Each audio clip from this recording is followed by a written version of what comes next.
Welcome back, guys. It's Plum Lottie here, and I am bringing you a brand new episode, and I'm very excited because it's not only a brand new episode but a brand new series that I'm going to be starting here on the channel.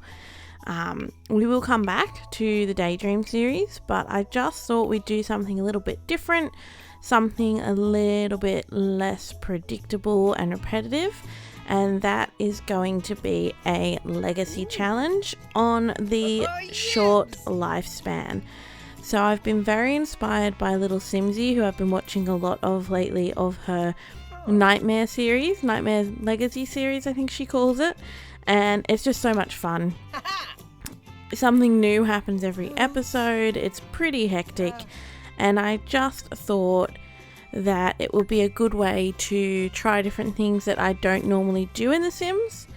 I'm very sort of same, very bland in my gameplay for my personal gameplay, so I thought let's dive in here.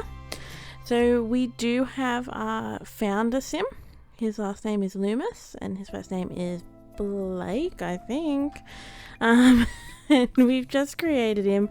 We're going to start in the season of fall, and we're going to find him a nice plot of land. Now I'm going to mix it up a little bit in that the true legacy rules is you start on one of the massive plots with no money and you stay there forever. I'm not a big fan of staying in the same spot forever and ever and ever. I kind of figure if you're starting off homeless and you work your way up, you might actually end up wanting to expand, move, all that sort of stuff. So here I am, we've moved in. It's a quiet little plot up in the hills of, I have forgotten the name of it, Brindleton Bay. And he's just chilling out. He's going to do some homework. I have started him as a teen, not a young adult. So my reasoning behind this was it does add an extra challenge because obviously he can't just get a full-time job. And it's going to give us a few more days of, getting to know people before he starts aging up and all that sort of thing. So he's here. He's just fishing. The welcome wagon's there, which does come in really handy because the fruit cake is a lifesaver. We're just going to take odd jobs. So he's gone off. He's done his odd job. Critical failure. So that's really fun.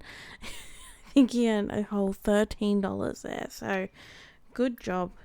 So here you can see he pretty much just survives on fruit cake. And you'll notice that this play is a little bit choppy, and that's just because in the very beginning of this, I wasn't wanting to do the foraging and just selling whatever we found. I was wanting him to do odd jobs, go to school, essentially sort of a more modern take on a traditional legacy let's play. And so I do cut a lot out of this way so that you are just getting the more interesting bits rather than seeing him, stand around on his lot and complain, because that's what he does for a good majority of the beginning of his life. The poor guy. It's not the best start. And here we can see Blake has entered the world of singing. Some lovely vocal cords there as he wails into the night, but it does get his fun up. And I did select no to disliking singing because I figured it was something free that he could do to get some fun up, and it doesn't cost anything, he doesn't need anything to do it, and it's just a good little way to get that motive up. Luckily there's a nice bench, so he just has to walk up a little pathway. Pretty good view, really. Like, you might not have a house, but he's living somewhere pretty nice. So he's getting a bit stunky, so stanking up the place there, but that's okay. That comes with being homeless. We can't help it. We're going to try and get a part-time job now. So we're going to continue to do odd jobs after school, but on a weekend we want to get him a weekend job. So I have got his aspiration as Mansion Baron, and the reason for that was I wanted a financial one, and I just did a number generator to decide on which one, and we got Mansion Baron. So here he is, he's off to school. We do jump ahead in a moment when he's back. And so we want him to make friends because, as some of you will know, the whole point of a legacy challenge is to get to 10 generations. So we need him to get to know people. We need him to build good relationships. And essentially, I can be very picky with who my Sims marry. You don't get that opportunity on a short lifespan legacy challenge. You marry the first person your Sim connects with, for better or worse. That's just how it goes. So we're just going to come home from school, jump straight into doing an odd job. And I did also randomize his traits and his likes and dislikes. So I think he's got a couple of likes and dislikes, nothing major. But one of his traits is gloomy, and it does cause some issues. He's just always sad, and I mean, given his circumstances, I can't really say that I blame him. But there's a puppy here. I thought this would be great. We could befriend and adopt the dog, and that way then he'd have a friend. But as you can see, doesn't really go to plan. He tries. He does try. Again, the dog's an adult. We're working on a short lifespan. I'm sure you can see where this is going. The dog doesn't join the household. I would have loved the dog to join the household. Sorry for that knocking just then as well. My microphone got caught. But no, the dog takes off in a little bit, and we don't get to pursue that path of adopting the animal, because unfortunately the next time we see the animal I don't know if you'll see it or whether I jump past it, but essentially what happens is we check in the relationships panel, and the dog is now a ghost. So that opportunity passed us by, but we tried. So I just jumped in here, and he's earned a bit of money, so I thought he could have a nice... I mean, it is a woohoo bush, but considering he's a teenager, it's just a pea bush and a napping bush. So he's got something. He can work on his school project here, and at least that means he's not going to continually pee himself and get embarrassed. So he might be super stinky, but he's not going to be embarrassed about it. So that's a bonus there. So we'll just get him to work on this. It gives him something to do. He's getting very tired, so we're going to wander up to the bench. And I am mindful that obviously the nights are getting colder because it is approaching winter.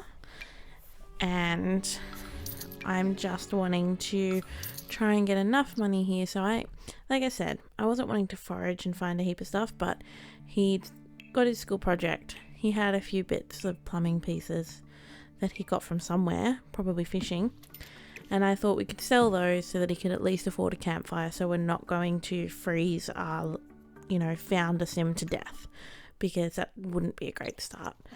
So he has a campfire now. I panicked so much when he lit that fire. I was like, we won't freeze him to death, he'll just die in a fire. So he's burned his arm, but that's okay. The bonus of this fire is that we'll keep him warm. He also gets to have fun as well. And I think if he does catch fish, he can then cook on it, but he's not a very good fisherman. So if you are doing a legacy challenge and you want to do a more nature-based one, if they get their fishing skill up and they start catching fish, I am pretty certain they can cook the fish on the campfire now. It stopped working for a while, but that feature is back and it is really helpful. So he's come home from school, he's very tired, he went to work, we earned a bit more money, and I bought him this lovely, comfortable towel, which is now his bed. So, they're not the most luxurious of items, but he's getting there.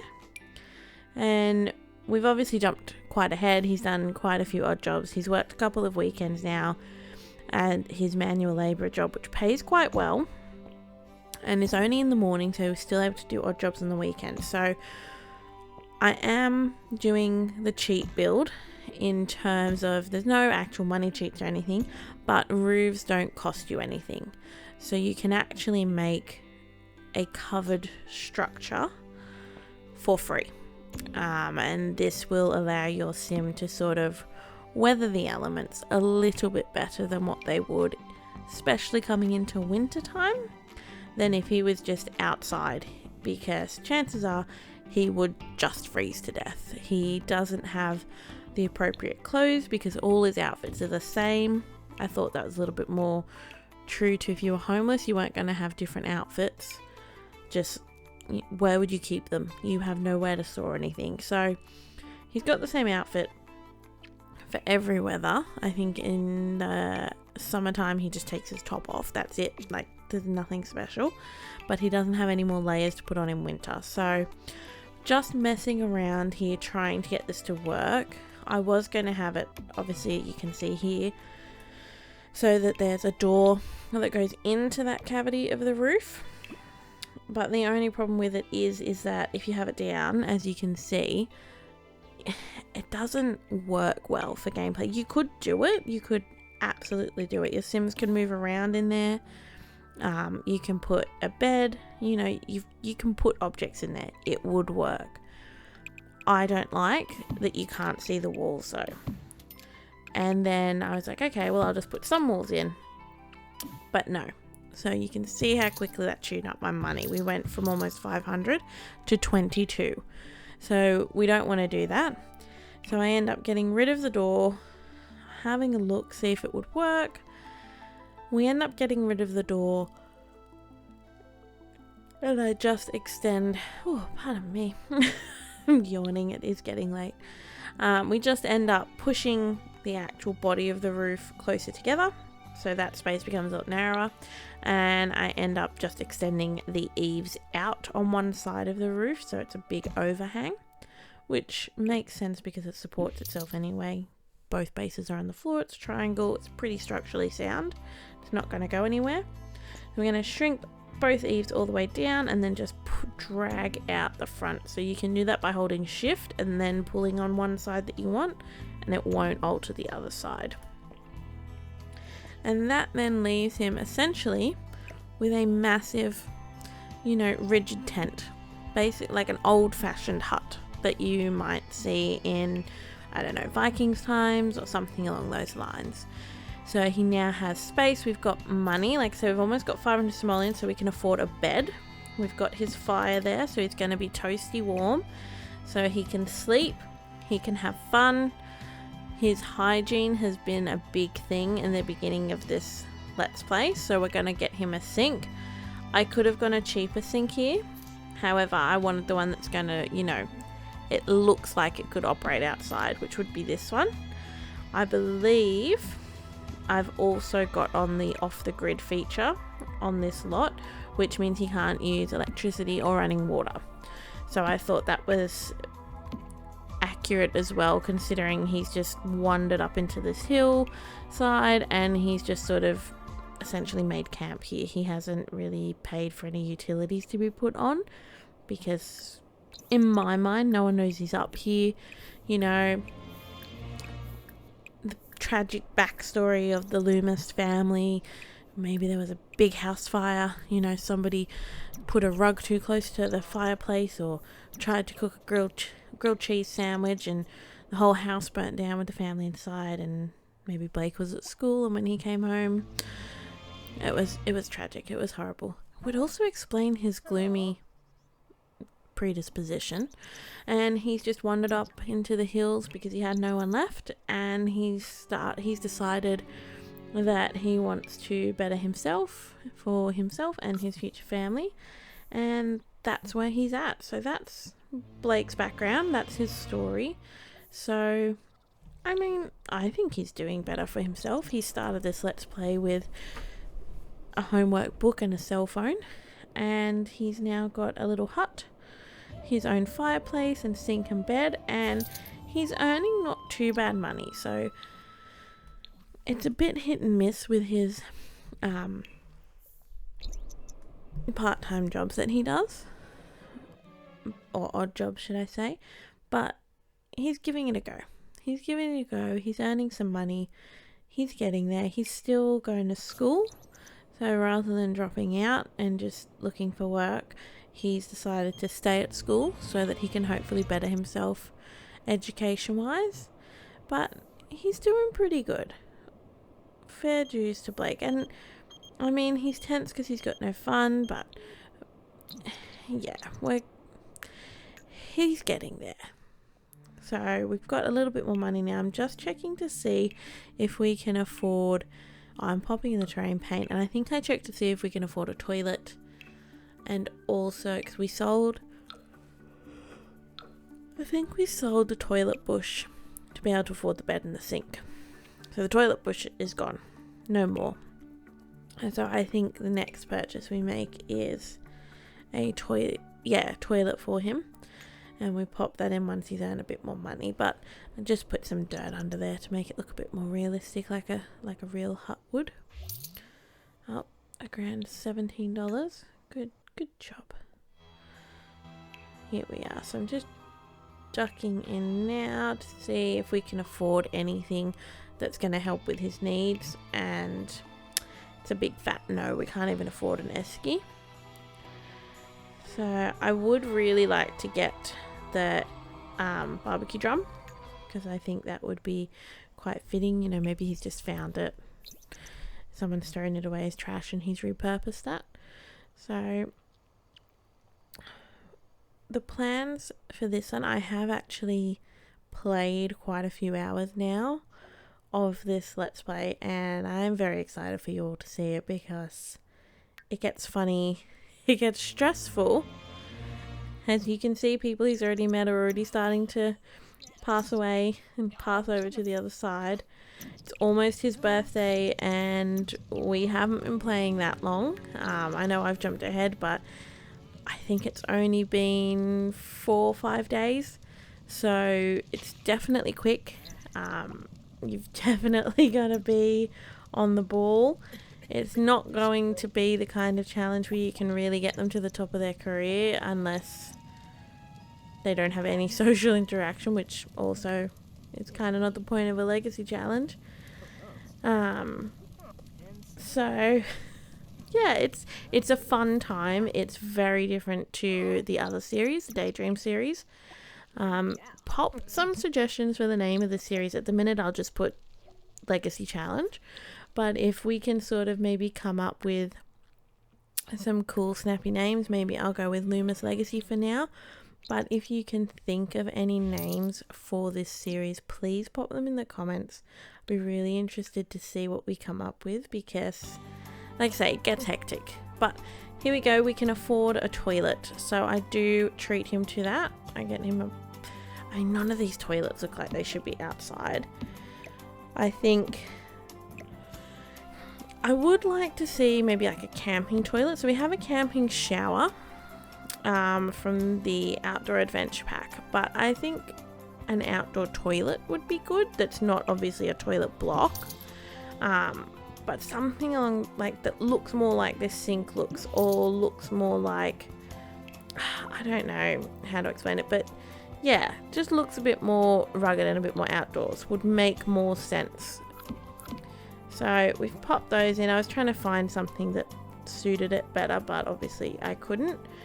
So I've just popped those in there. He can pretty much take care of all his needs now, other than food. Which, when he goes and does his odd jobs, they must feed him, or he gets food from somewhere, because he hasn't done too bad for hunger. He'll come back from an odd job and his hunger does go up while he's there. So that is also helping, and I do appreciate that. So it's definitely something that does help. We're just washing his hand a few dozen times here to get that hygiene up. A bit of a quick bath in the sink. Never had anyone. And for the first time in a long time, he's not stinky. So that's fantastic. We're gonna light this fire. That fire sounds so intense through this headset. I don't know if you guys can hear that or not. But we're gonna leave that episode here for now, guys. Let me know what you think. As I said, I'm very excited for you to see the rest of this series, what I've played up to till now. It's getting exciting and it's getting hectic, and there's been a bit happen, so looking forward to sharing more with you. I'm going to try and edit a video each night this week, and I will get more content up for you shortly, but I will see you all next time. Bye guys.